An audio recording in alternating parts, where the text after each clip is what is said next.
관음 기도로 풍랑으로부터 벗어나 육지에 도달하다. 신상용. 제가 배를 20년 이상 탔어도 풍파를 심하게 만난 적은 그리 많지 않았습니다. 봉지나해를 비롯하여 동해, 서해, 남해의 여러 해역을 전전하며 어로 작업을 하면서 몇 번의 폭풍우와 풍랑을 당해보았으나 그때마다 100톤급의 배여서 다소는 안심이 되었습니다. 그러나 지난 1990년 8월 14일 오후 3시경 동경 33도 43, 30서경 126도 45, 50 해상에서 갑작스레 맞이한 돌풍은 마치 태풍과도 같다. 우리 상용 선단은 사경을 헤매게 되었습니다. 당시 선단 구성은 30톤 미만이 3척, 90톤이 2척이었습니다. 선단 중 한 척은 침수되어 한쪽으로 기울며 배가 넘어가기 시작하여 선원들은 야단 법석이었습니다. 제가 타고 있던 31상용호도 선상으로 바닷물이 얼마나 올라오는지 감당할 길이 없었습니다.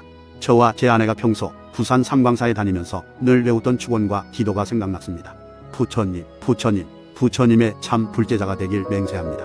상용 선단과 선원 44명 모두 무사하게 하여 주십시오 하고 계속 관음 정지를 하였습니다. 산더미 같은 파도가 정말 삽시간에 성난 맹수처럼 우리들을 집어삼킬 듯 요동쳤습니다.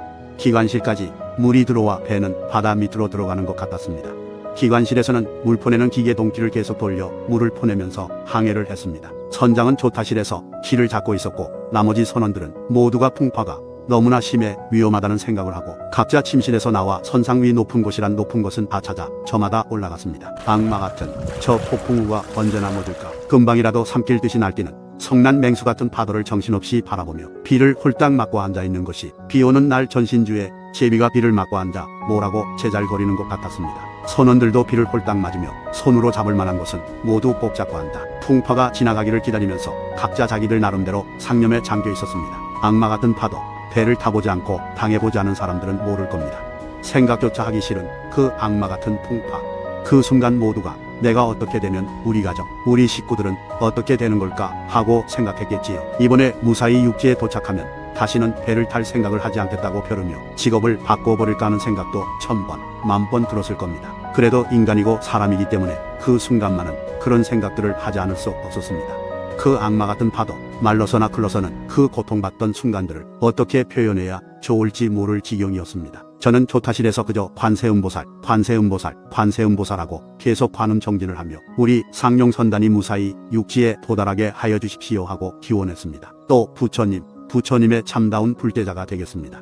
우리 선원들이 무사하게만 하여 주십시오 하고 기도하며 입에 침이 마르고 목이 메이도록 계속 관음 정진을 하였습니다. 이렇게 하기를 수시간 우리는 관세음보살님의 가피력으로 풍랑 속에서 사경을 헤매다가 가까스로 육지에 다가갈 수 있었고 그러자 파도가 점점 조용해지기 시작했습니다. 대자대비하옵신 관세음보살님의 가피력으로 가까스로 육지에 도달하는가 생각하니 관세음보살님의 고마움은 어머님의 따뜻한 마음에나 비할까 이루 표현할 길이 없었습니다. 정말 배를 타고 20년 이상 책임자로 다녔지만 그렇게 험난한 풍파를 만났다는 것은 생각조차 하기 싫을 정도였고 생각하면 소름이 끼쳤습니다. 육지에 다다라 선원들이 서로 얼굴을 쳐다보며 미소 짓는 모습을 바라보며 어로장으로서도 아니고 책임자로서도 아니라 한 인간으로서 정말 얼마나 기쁜지 저도 모르게 두 눈에서 눈물이 주르르 흘렀습니다. 저는 법화경 관세음보살 봉품에서 심한 풍랑을 만났을 때 단 한 사람이라도 일심으로 관세음보살을 부르면 관세음보살의 원력으로 풍랑의 위험으로부터 벗어날 수 있다는 부처님의 말씀을 다시 한번 가슴속에 되새겨보았습니다. 대자대비하옵신 관세음보살님의 가피력으로